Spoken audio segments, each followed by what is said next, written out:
Praise the lord. హల్లెలూయా. ఒక సంవత్సరం ప్రణాళికతో అనుదిన బైబిల్ పఠనం. ఈరోజు 3 డిసెంబర్ 2025. ఈ సంవత్సరంలో ఇది 337వ రోజు. ఈరోజు కొరకు ఏర్పాటు చేయబడిన బైబిల్ వాక్య భాగాలు: పాత నిబంధన దానియేలు గ్రంథము 1-2 అధ్యాయాలు మరియు కొత్త నిబంధన యోహాను రాసిన మొదటి పత్రిక 2వ అధ్యాయము. మొదటిగా పాత నిబంధన దానియేలు గ్రంథము 1వ అధ్యాయం. యూదా రాజగు యెహోయాకీము ఏలుబడిలో 3వ సంవత్సరమున బబులోను రాజగు నెబుకద్నెజరు యెరూషలేము మీదికి వచ్చి దాని ముట్టడి వేయగా, ప్రభువు యూదా రాజగు యెహోయాకీమును దేవుని మందిరంలోని శేషించిన ఉపకరణములను ఆ రాజు చేతికి అప్పగించెను. గనుక అతడు ఆ వస్తువులను షీనారు దేశంలోని తన దేవతాలయమునకు తీసుకుని పోయి తన దేవతాలయపు బొక్కసములో ఉంచెను. రాజు అష్పెనజు అను తన నపుంసకుల అధిపతిని పిలిపించి అతనికి ఇలాగ ఆజ్ఞాపించెను: ఇశ్రాయేలీల రాజవంశములలో ముఖ్యులై లోపము లేని సౌందర్యమును సకల విద్యా ప్రవీణతయు జ్ఞానమును కలిగి తత్వజ్ఞానం తెలిసిన వారై రాజు నగరునందు నిలువదగిన కొందరు బాలురను రప్పించి కల్దీల విద్యను భాషను వారికి నేర్పము. మరియు రాజు తాను భుజించే ఆహారములో నుండి తాను పానం చేయు ద్రాక్షరసములో నుండి అనుదిన భాగము వారికి నియమించి 3 సంవత్సరములు వారిని పోషించి పిమ్మట వారిని తన ఎదుట నిలువబెట్టునట్లు ఆజ్ఞ ఇచ్చాను. యూదుల్లో నుండి దానియేలు, హనన్యా, మిషాయేలు, అజర్యా అనువారు వీరిలో నుండిరి. నపుంసకుల అధిపతి దానియేలునకు బెల్తెషాజరనియు, హనన్యాకు షద్రకనియు, మిషాయేలునకు మేషాకనియు, అజర్యాకు అబేద్నగో అనియు పేర్లు పెట్టాను. రాజు భుజించు భోజనమును పానము చేయు ద్రాక్షరసమును పుచ్చుకొని తన్ను అపవిత్రపరచుకొనకూడదని దానియేలు ఉద్దేశించి తాను అపవిత్రుడు కాకుండానట్లు వాటిని పుచ్చుకొనకుండా సెలవిమ్మని నపుంసకుల అధిపతిని వేడుకొనగా, దేవుడు నపుంసకుల అధిపతి దృష్టికి దానియేలునకు కృపాకటాక్షము నొందన అనుగ్రహించెను. గనుక నపుంసకుల అధిపతి దానియేలుతో ఇట్లనెను: మీకు అన్నపానములను నియమించిన రాజగు నా యజమానునికి నేను భయపడుచున్నాను. మీ ఈడు బాలుర ముఖముల కంటే మీ ముఖములు కృషించినట్లు ఆయనకు కనబడనేలా. అట్లయితే మీరు రాజు చేత నాకు ప్రాణాపాయం కలుగజేతురు. నపుంసకుల అధిపతి దానియేలు, హనన్యా, మిషాయేలు, అజర్యా అనువారి మీద నియమించిన నియామకునితో దానియేలు ఇట్లనెను: భోజనమునకు శాఖ ధాన్యాదులను పానమునకు నీళ్లను నీ దాసులమగు మాకిప్పించి దయచేసి 10 దినముల వరకు మమ్మను పరీక్షింపము. పిమ్మట మా ముఖములను రాజు నియమించిన భోజనం భుజించు బాలుర ముఖములను చూచి నీకు తోచినట్టుగా నీ దాసులమైన మా ఎడల జరిగింపము. అందుకతడు ఈ విషయంలో వారి మాటకు సమ్మతించి 10 దినముల వరకు వారిని పరీక్షించాను. 10 దినములైన పిమ్మట వారి ముఖములు రాజు భోజనం భుజించు బాలురందరి ముఖముల కంటే సౌందర్యముగాను కలగాను కనబడగా, రాజు వారికి నియమించిన భోజనమును పానము కొరకైన ద్రాక్షరసమును ఆ నియామకుడు తీసివేసి వారికి శాఖ ధాన్యాదులను ఇచ్చాను.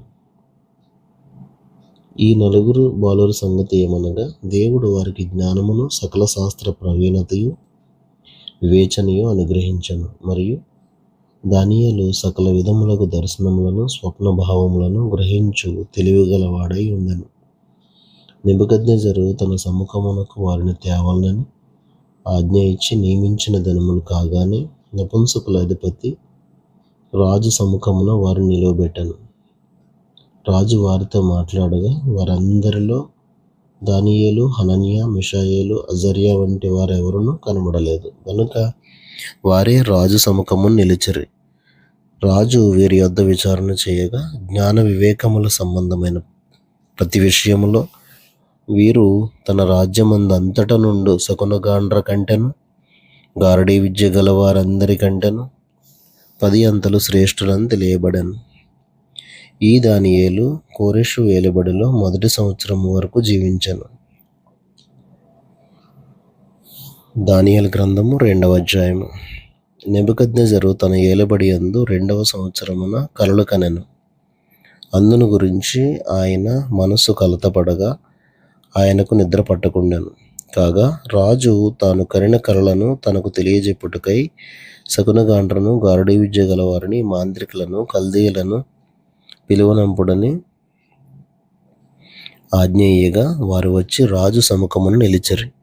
రాజు వారితో, నేను ఒక కల కంటిని, ఆ కల భావం తెలుసుకొనవలనని నేను మనోవ్యాకులమొంది ఉన్నాననగా, కల్దీయులు సిరియా భాషతో ఇట్లనిరి, రాజు చిరకాలము జీవించును గాక. తమరి దాసులకు కల సెలవీయుడి, మేము దాని భావమును తెలియజేసెదం. రాజు, నేను దాని మరచిపోతిని గాని కలను దాని భావమును మీరు తెలియజేయని ఎడల మీరు తుత్తునీయులుగా చేయబడుదురు, మీ ఇండ్లు పెంటకుప్పగా చేయబడును. కలను దాని భావమును తెలియజేసిన ఎడల దానములను, బహుమానములను, మహాఘనతయు నా సముఖములో నొందుదురు. గనుక కలను దాని భావమును తెలియజేయడనగా, వారు రాజు ఆ కలను తమరి దాసులమైన మాకు చెప్పిన ఎడల మేము దాని భావమును తెలియజేసదమని మరలా ప్రత్యుత్తరం ఇచ్చిరి. అందుకు రాజు ఉత్తరం ఇచ్చి చెప్పినది ఏమనగా, నేను మరచి ఉండుట మీరు చూచి కాలహరణం చేయవలనని మీరు కనిపెట్టుచున్నట్లు నేను బాగుగా గ్రహించుచున్నాను. కాలము ఉపాయంగా గడపవలనని అబద్ధమును, మోసపు మాటలను నా ఎదుట పలుకనుద్దేశించి ఉన్నారు. మీరు కలను చెప్పలేకపోయిన ఎడల నేను చెప్పిన మాట ఖండితము. గనుక కలను నాకు చెప్పుడి, అప్పుడు దాని భావమును తెలియజేయుటకు మీకు సామర్థ్యం కలదని నేను తెలుసుకుందును. అందుకు కల్దీయులు ఇలాగ ప్రత్యుత్తరం ఇచ్చిరి, భూమి మీద ఏ మనుష్యుడును రాజు అడిగిన సంగతి చెప్పజాలడు. ఏ చక్రవర్తియు, అధికారియు శకునగాని యొద్దను, గారడీ విద్య గలవాని యొద్దను, కల్దీయుని యొద్దను ఇట్టి సంగతి విచారింపలేదు. రాజు విచారించిన సంగతి బహు అసాధారణమైనది. దేవతలు కాక మరెవరునూ ఈ సంగతి తెలియజెప్పజాలరు. దేవతల నివాసములు శరీరుల మధ్య ఉండవు గదా. అందుకు రాజు కోపం తెచ్చుకుని అత్యాగ్రహం గలవాడై బబులోనులోని జ్ఞానులందరినీ సంహరింపవలనని ఆజ్ఞ ఇచ్చాను. ఇట్టి శాసనము బయలుదేరుట వలన జ్ఞానులు చంపబడవలసి ఉండగా వారు దానియేలును అతని స్నేహితులను చంపజూచిరి. అప్పుడు దానియేలు బబులోనులోని జ్ఞానులను చంపుటకై బయలుదేరిన రాజదేహ సంరక్షకుల అధిపతియగు అర్యోకు దగ్గరకు పోయి జ్ఞానయుక్తముగా మనవి చేశాను. రాజు నొద్ద నుండి ఈ ఆజ్ఞ ఇంత త్వరితముగా వచ్చుట ఏమని దానియేలు రాజు యొక్క అధిపతి అయిన అర్యోకును అడుగగా, అర్యోకు ఆ సంగతి దానియేలునకు తెలియజెప్పాను.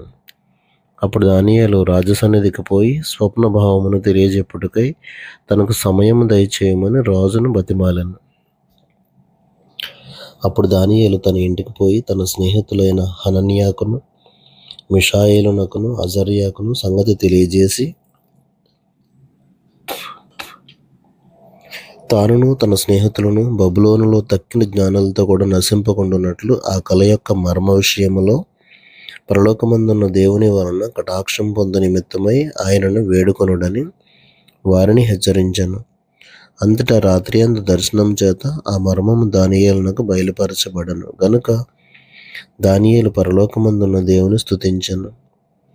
ఎట్లనగా, దేవుడు జ్ఞాన బలములు కలవాడు, యుగములన్నిటను దేవుని నామము స్తుతినందును గాక. ఆయన కాలములను సమయములను మార్చువాడై ఉండి రాజులను త్రోసివేయుచు నియమించుచు ఉన్నవాడును, వివేకులకు వివేకమును, జ్ఞానులకు జ్ఞానమును అనుగ్రహించువాడునై ఉన్నాడు. ఆయన మరుగు మాటలను, మర్మములను బయలుపరచును. అంధకారంలోని సంగతులు ఆయనకు తెలియను. వెలుగు యొక్క నివాస స్థలము ఆయన యొద్దనున్నది. మా పితరుల దేవ, నీవు వివేకమును బలమును నాకు అనుగ్రహించి ఉన్నావు. మేము అడిగిన ఈ సంగతి ఇప్పుడు నాకు తెలియజేసి ఉన్నావు. గనుక నేను నిన్ను స్తుతించుచు ఘనపరచుచున్నాను.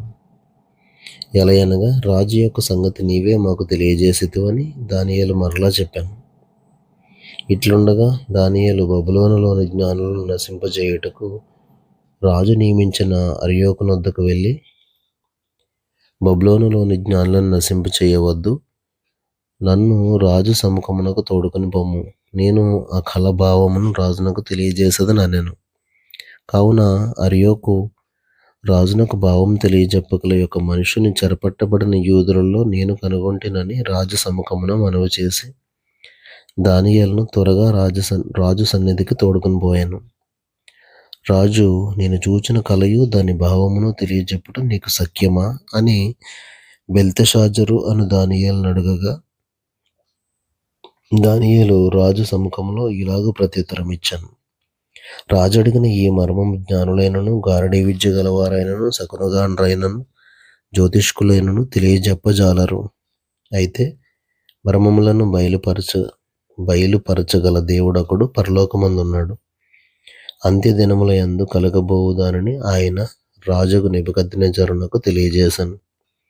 తాము పడక మీద పరుండగా తమరి మనస్సులో కలిగిన స్వప్న దర్శనములు ఏవనగా, రాజా, ప్రస్తుత కాలం గడిచిన పిమ్మట ఏమి జరుగునో అనుకుని తాము పడక మీద పరుండి మనోచింతగలవారై ఉండగా మర్మములను బయలుపరచువాడు కలగబోవు దానిని తమరికి తెలియజేశాను. ఇతర మనుషులందరికంటే నాకు విశేష జ్ఞానం ఉండుట వలన ఈ మర్మము నాకు బయలుపరచబడలేదు. రాజునకు దాని భావమును తెలియజేయ నిమిత్తమును తమరి మనస్సు యొక్క ఆలోచనలను తాము తెలుసుకున్న నిమిత్తమును అది బయలుపరచబడను. రాజా, తాము చూచుచుండగా బ్రహ్మాండముకు ఒక ప్రతిమ కనబడెను గదా. ఈ గొప్ప ప్రతిమ మహాప్రకాశమును భయంకరమునైన రూపమును గలదై తమరి ఎదుట నిల్చెను. ఆ ప్రతిమ యొక్క శిరస్సు మేలిమి బంగారుమయమైనదియు, దాని రొమ్మును భుజములను వెండివియు, దాని ఉదరమును తొడలను ఇత్తడివియు, దాని మోకాళ్ళు ఇనుపవియు, దాని పాదములలో ఒక భాగము ఇనుపదియు ఒక భాగము మట్టిదియునై ఉండెను. మరియు చేతి సహాయము లేక తీయబడిన ఒక రాయి ఇనుమును మట్టియు కలిసిన ఆ ప్రతిమ యొక్క పాదముల మీద పడి దాని పాదములను తుత్తునీయులుగా విరగగొట్టినట్టు తమకు కనబడెను. అంతటా ఇనుమును మట్టియు ఇత్తడియు వెండియు బంగారమును ఏకముగా దంచబడి కళ్ళంలోని చెత్తవలే కాగా, వాటికి స్థలము ఎచ్చటను దొరకకుండా గాలి వాటిని కొట్టుకుని పోయెను. ప్రతిమను విరగగొట్టిన ఆ రాయి సర్వభూతలమంతా మహాపర్వతమాయను. తాము కనిన కల ఇదే, దాని భావము రాజు సముఖమున మేము తెలియజెప్పదాము. రాజా, పరలోకమందున్న దేవుడు రాజ్యమును, అధికారమును, బలమును, ఘనతయు తమరికి అనుగ్రహించి ఉన్నాడు. తమరు రాజులకు రాజై ఉన్నారు. ఆయన మనుష్యులు నివసించే ప్రతి స్థలమందును మనుషులనేమి, భూజంతువులనేమి, ఆకాశ పక్షులనేమి అన్నిటినీ ఆయన తమరి చేతికి అప్పగించి ఉన్నాడు. వారందరి మీద తమరికి ప్రభుత్వం అనుగ్రహించి ఉన్నాడు. తామే ఆ బంగారపు శిరస్సు. తాము చనిపోయిన తరువాత తమరి రాజ్యం కంటే తక్కువైన రాజ్యం ఒకటి లేచును. అటు తర్వాత లోకమంతా ఏలునట్టి 3వ రాజ్యం ఒకటి లేచును. అది ఇత్తడి వంటి దగను. పిమ్మట 4వ రాజ్యం ఒకటి లేచును. అది ఇనుము వలె బలముగా ఉండను. ఇనుము సమస్తమైన వాటిని దంచి విరగగొట్టినది గదా.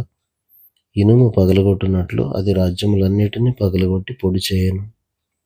పాదములను వ్రేలును కొంత మటునకు కుమ్మరి మట్టిదిగాను, కొంత మటునకు ఇనుపదిగానున్నట్టు తమరికి కనబడెను గనుక ఆ రాజ్యములో భేదములుండను. అయితే ఇనుము బురదతో కలిసి ఉన్నట్టు కనబడెను గనుక ఆ రాజ్యములో అలాగున నుండును. ఆ రాజ్యము ఇనుము వంటి బలము గలదై ఉండను. పాదముల వ్రేళ్ళు కొంత మట్టునకు ఇనుపవిగాను, కొంత మట్టునకు మట్టివిగాను ఉన్నట్లు ఆ రాజ్యము ఒక విషయంలో బలముగాను, ఒక విషయంలో నీరసముగాను ఉండను. ఇనుమును బురదయు మిళితమై ఉండట తమరికి కనబడెను. అటువలే మనుష్య జాతులు మిళితములై ఇనుము మట్టితో అతకనట్లు వారు ఒకరితో ఒకరు పొసగకయుందురు. ఆ రాజుల కాలములలో పరలోకమందున్న దేవుడు ఒక రాజ్యం స్థాపించును. దానికన్నిటికీ నాశనము కలగదు. ఆ రాజ్యము దాని పొందిన వారికి గాక మరెవరికిని చెందదు. అది ముందు చెప్పిన రాజ్యములన్నిటినీ పగలగొట్టి నిర్మూలం చేయును గాని అది యుగముల వరకు నిల్చును. చేతి సహాయం లేక పర్వతము నుండి తీయబడిన ఆ రాయి ఇనుమును, ఇత్తడిని, మట్టిని, వెండిని, బంగారమును పగలగొట్టగా తమరు చూచితిరే. ఇందువలన మహాదేవుడు ముందు జరగబోవు సంగతి రాజునకు తెలియజేసి ఉన్నాడు. కల నిశ్చయము, దాని భావము నమ్మదగినది అని దానియేలు రాజుతో చెప్పాను. అంతటా రాజుకు నెబుకద్నెజరు దానియేలునకు సాష్టాంగ నమస్కారం చేసి అతని పూజించి నైవేద్య ధూపములు అతనికి సమర్పింప ఆజ్ఞాపించాను. మరియు రాజు, ఈ మర్మమును బయలుపరచుటకు నీవు సమర్థుడవైతివే. నీ దేవుడు దేవతలకు దేవుడును రాజులకు ప్రభువును మర్మములు బయలుపరచువాడునై ఉన్నాడని దానియేలునకు ప్రత్యుత్తరం ఇచ్చెను. అప్పుడు రాజు దానియేలును బహుగా హెచ్చించి అనేక గొప్ప దానములిచ్చి అతనిని బబులోను సంస్థానం అంతటి మీద అధిపతినిగాను బబులోను జ్ఞానులందరిలో ప్రధానునిగాను నియమించాను. అంతటి దానియేలు రాజునొద్ద మనవి చేసుకొనగా రాజు షద్రకు, మేషకు, అబేద్నెగో అను వారిని బబులోను సంస్థానము మీద విచారణకర్తలనుగా నియమించెను. అయితే దానియేలు రాజు సన్నిధిని ఉండెను.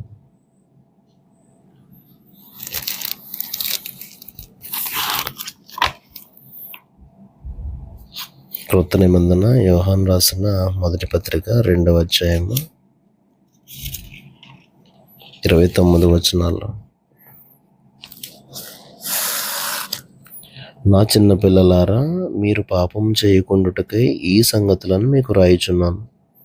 ఎవడైనను పాపం చేసిన ఎడల నీతిమంతుడైన యేసుక్రీస్తు అను ఉత్తరవాది తండ్రి యొద్ద అనుకున్నాడు. ఆయనే మన పాపములకు శాంతికరమై ఉన్నాడు. మన పాపములకు మాత్రమే కాదు, సర్వలోకమునకును శాంతికరమై ఉన్నాడు. మరియు మనం ఆయన ఆజ్ఞలను గైకొని ఎడల దీని వలననే ఆయనను ఎరిగి ఉన్నామని తెలుసుకుందాము. ఆయనను ఎరిగి ఉన్నానని చెప్పుకొనొచ్చు ఆయన ఆజ్ఞలను గైకొనని వాడు అబద్ధికుడు, వానిలో సత్యము లేదు. ఆయన వాక్యం ఎవడు గైకొనునో వానిలో దేవుని ప్రేమ నిజముగా పరిపూర్ణమాయను. ఆయన యందు నిలిచి ఉన్నవాడనని చెప్పుకునేవాడు ఆయన ఎలాగూ నడుచుకొనునో అలాగే తానును నడుచుకొని బద్ధుడై ఉన్నాడు. మనం ఆయన యందు ఉన్నామని దీని వలన తెలుసుకొంచున్నాము. ప్రియులారా, మొదటి నుండి మీకున్న పూర్వపు ఆజ్ఞనే గాని క్రొత్త ఆజ్ఞను నేను మీకు రాయటలేదు. ఈ పూర్వపు ఆజ్ఞ మీరు వినిన వాక్యమే. మరియు క్రొత్త ఆజ్ఞను మీకు రాయుచున్నాను. చీకటి గతించుచున్నది, సత్యమైన వెలుగు ఇప్పుడు ప్రకాశించుచున్నది గనుక అది ఆయన యందును మీ యందును సత్యమే. వెలుగులో ఉన్నానని చెప్పుకొనుచు తన సహోదరుని ద్వేషించువాడు ఇప్పటి వరకును చీకటిలోనే ఉన్నాడు. తన సహోదరుని ప్రేమించువాడు వెలుగులో ఉన్నవాడు, అతని యందు అభ్యంతర కారణమేదియూ లేదు. తన సహోదరుని ద్వేషించువాడు చీకటిలో ఉండి చీకటిలో నడుచుచున్నాడు. చీకటి అతని కన్నులకు గుడ్డితనము కలుగజేసెను గనుక తాను ఎక్కడికి పోవుచున్నాడో అతనికి తెలియదు. చిన్నపిల్లలారా, ఆయన నామమును బట్టి మీ పాపములు క్షమింపబడినవి గనుక మీకు రాయుచున్నాను. తండ్రులారా, మీరు ఆది నుండి ఉన్నవానిని ఎరిగి ఉన్నారు గనుక మీకు రాయుచున్నాను. యవ్వనస్తులారా, మీరు దుష్టుని జయించి ఉన్నారు గనుక మీకు రాయుచున్నాను. చిన్నపిల్లలారా, మీరు తండ్రిని ఎరిగి ఉన్నారు గనుక మీకు రాయుచున్నాను. తండ్రులారా, మీరు ఆది నుండి ఉన్నవానిని ఎరిగి ఉన్నారు గనుక మీకు రాయుచున్నాను. యవనస్తులారా, మీరు బలవంతులు, దేవుని వాక్యము మీ అందు నిలుచుచున్నది. మీరు దుష్టుని జయించి ఉన్నారు గనుక మీకు రాయుచున్నాను. ఈ లోకమునైనను లోకములో ఉన్న వాటినైనను ప్రేమింపకుడి. ఎవడైనను లోకమును ప్రేమించిన ఎడల తండ్రి ప్రేమ వానిలో ఉండదు. లోకములో ఉన్నదంతయు అనగా శరీరాశయు, నేత్రాశయు, జీవపు డంబమును తండ్రి వలన పుట్టినవి కావు. అవి లోక సంబంధమైనవే. లోకమును దాని ఆశయు గతించిపోవుచున్నవి గాని దేవుని చిత్తమును జరిగించేవాడు నిరంతరమును నిలుచును. చిన్నపిల్లలారా, ఇది కడవరి గడియ. క్రీస్తు విరోధి వచ్చునని వింటిరి గదా. ఇప్పుడును అనేకులైన క్రీస్తు విరోధులు బయలుదేరి ఉన్నారు. ఇది కడవరి గడియ అని దీని చేత తెలుసుకొనుచున్నాము. వారు మనలో నుండి బయలు వెళ్ళిరి గాని వారు మన సంబంధులు కారు. వారు మన సంబంధులైతే మనతో కూడా నిలిచి ఉందరు. అయితే వారందరూ మన సంబంధులు కారని ప్రత్యక్షపరచబడినట్లు వారు బయలు వెళ్ళిరి. అయితే మీరు పరిశుద్ధుని వలన అభిషేకం పొందినవారు గనుక సమస్తమును ఎరుగుదురు.